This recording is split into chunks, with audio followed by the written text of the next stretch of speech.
Boa noite, professora. Boa noite, pessoal. Tudo bem? Meu nome é Diogo Colíquio e hoje eu vim falar um pouco sobre o nosso tema, que é a teoria da administração adaptativa. O que é a teoria da administração adaptativa? A gestão adaptativa é uma abordagem gerencial desenvolvida para adotar os sistemas organizacionais com maior grau de adaptabilidade, buscando oferecer meios para aumentar a velocidade de respostas às pressões ambientais e melhorar a qualidade dessas respostas. Para isso, propõe-se que tanto o planejamento quanto a gestão de pessoas e de processos sejam conduzidas segundo uma mesma logística. Suas origens epistemológicas na teoria de sistemas e propõe métodos de ação fortemente influenciados na experiência da escola sociotécnica. A administração complexa, em particular, inclui ainda os resultados de recentes pesquisas sobre sistemas complexos adaptativos. A gestão adaptativa, portanto, atualiza a contribuição sociotécnica ao adotar a perspectiva da ciência da complexidade. Assim, alia a busca da otimização conjunta dos sistemas social e técnicos, elementos que contribuem para uma compreensão mais profunda da dinâmica sistemática. As duas metodologias que a integram foram desenvolvidas de modo a aplicar-se a qualquer esfera organizacional, de equipes de trabalho até grupos de organizações. A integração dessas metodologias aqui efetivada é também realizada com vistas a ser viável para qualquer dessas esferas. Neste artigo, a abordagem é particularizada para a situação específica das redes de inovação interorganizacionais. Para isso, utilizam-se estudos de casos realizados no Departamento de Engenharia Industrial da Pontifícia Universidade do Rio de Janeiro, junto às redes de organizações e instituições que encaram o desafio de desenvolver projetos sob incerteza. A gestão adaptativa é regida por princípios que logo em seguida vocês irão acompanhar com mais detalhes. Oi, eu vou falar sobre os princípios da gestão adaptativa. Eles são 12 princípios. Eu vou falar apenas 3 deles. O primeiro é questionamento normativo. A discussão do questionamento, ele discute valores de identificação que são compartilhados e serve para estabelecimentos dos direitos comuns a serem adotados pelas diversas partes que envolvem o processo.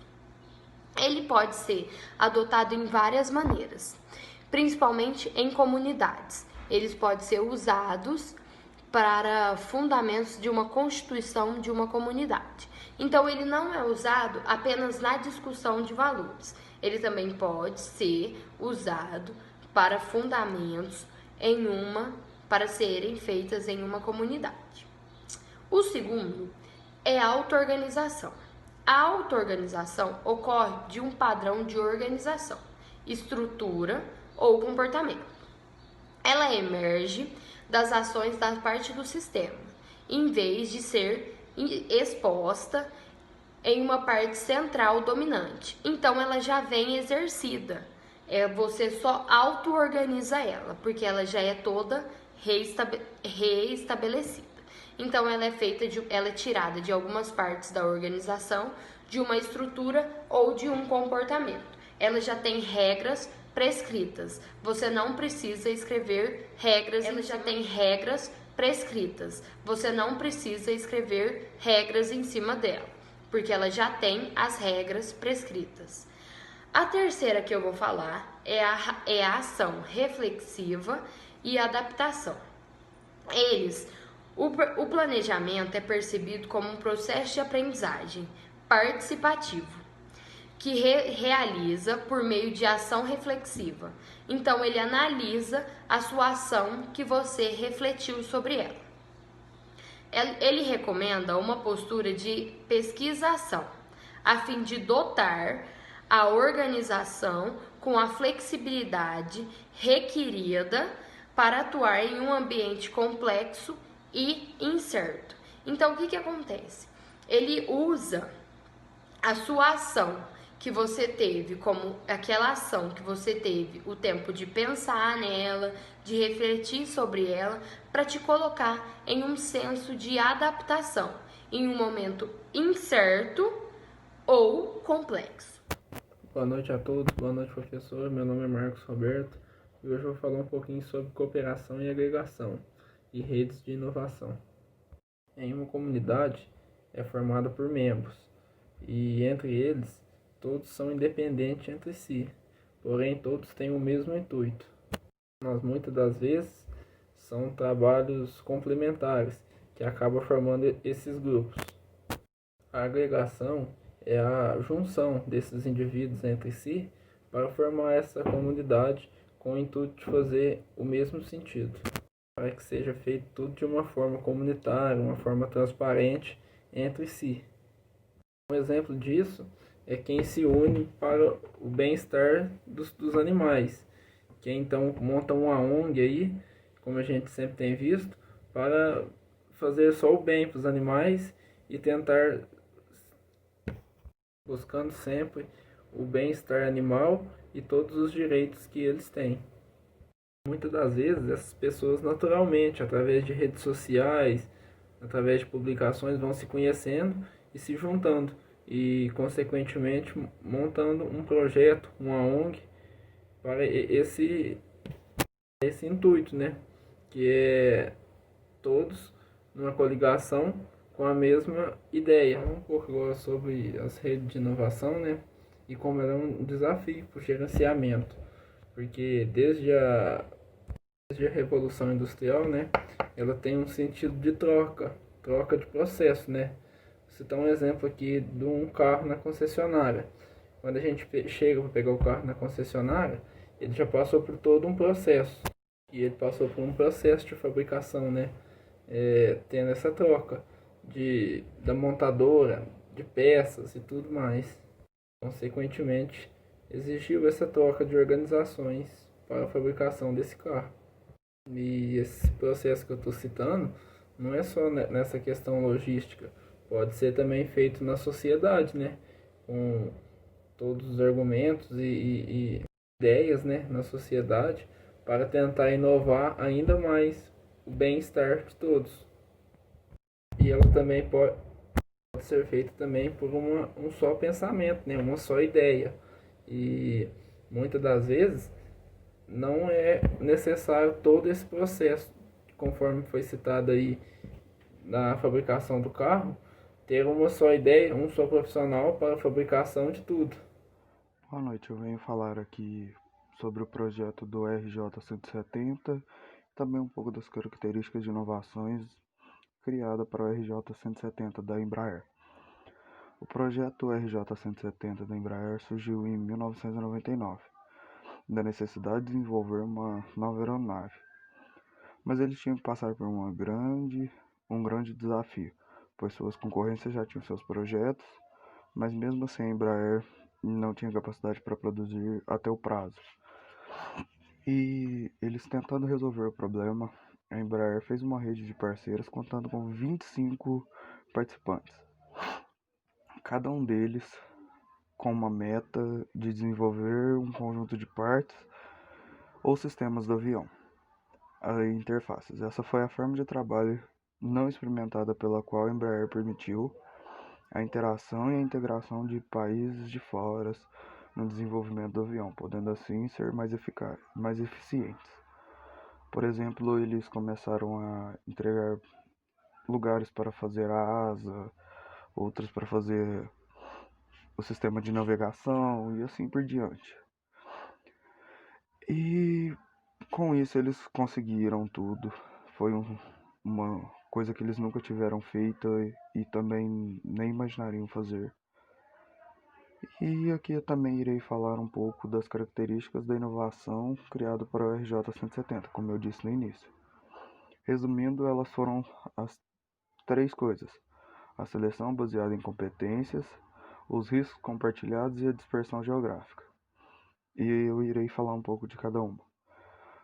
A seleção baseada em competências foram basicamente eles selecionaram países, lugares para fazer que manteriam mais rápidos, seriam mais eficazes e assim por diante, podendo gastar menos e ganhar mais, para gerar um ganho muito maior.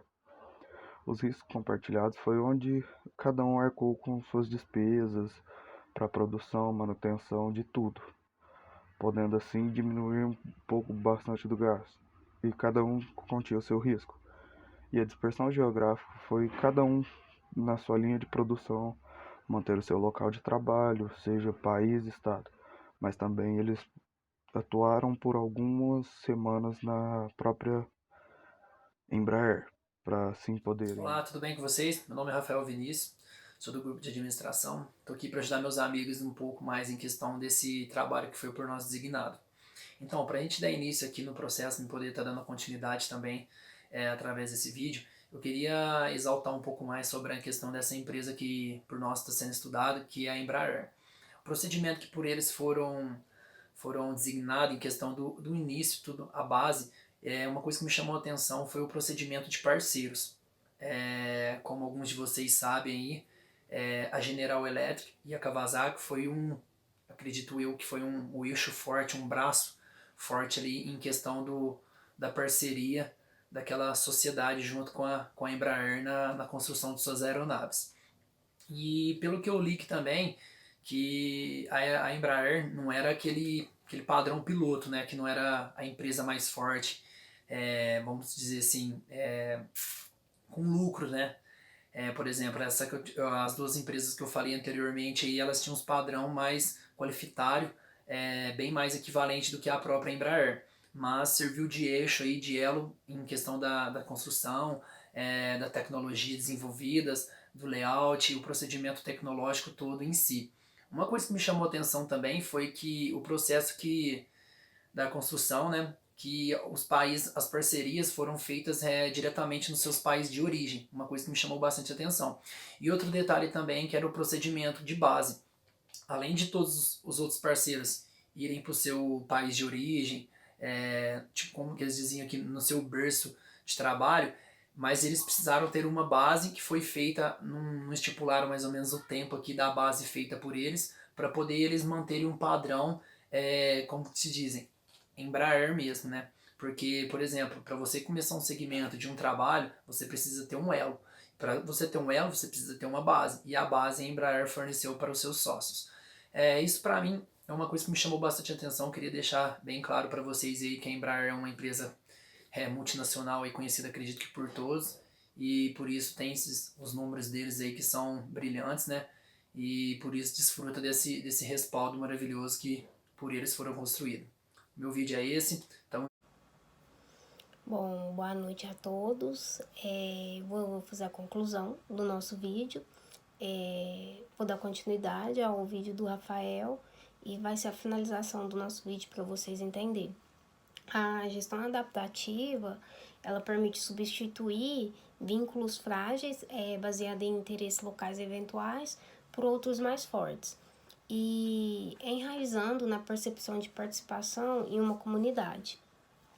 O aprendizado participativo, oriundo da ação reflexiva, ela facilita a adaptação ativa, promovendo a transformação que propicia a sobrevivência de sistema em ambiente competitivo. As ações de planejamento e gerenciamento, elas constituem o núcleo da abordagem, traduzindo operacionalmente seus princípios. Tais ações, elas têm por finalidade orientar os tomadores de decisão no sentido de ativarem a rede, mantendo dinamicamente articulada e de modo a atingir efetivamente seus objetivos. Então, para isso, deve ser projetada de modo a direcionar os esforços dos integrantes para objetivos comuns. Então, faz com que os corresponsáveis pelos riscos e equilibrando seja total deles, e influências também. Reunindo o planejamento e execução, estabelecendo um mecanismo para o monitoramento mútuo de desempenhos, de forma que com os objetivos da rede, a gestão adaptativa ela estimula o aprendizado coletivo, além de favorecer a geração de vínculos comunitários, né? Então, a abordagem ela apresenta, portanto, como alternativa gerencial que mobiliza o potencial sinergético natural da rede e identificando os nódulos em que intervenções localizadas geram eventos determinantes que são capazes de propagar mudanças sistêmicas. Então, para finalizar, cabe destacar que a coerência dessas redes ela é dinâmica, sendo calcada em uma ordem negociada que se fundamenta em acordos continuamente renovados. Então, assim, cria e desenvolve-se condições favoráveis para um ágil aprendizado coletivo e para a consolidação de vínculos comunitáveis que são mais duráveis. Bom, e essa é a finalização do nosso trabalho. A gente pegou um artigo sobre gestão adaptativa, redes de inovação. Nosso tema é a teoria da administração adaptativa.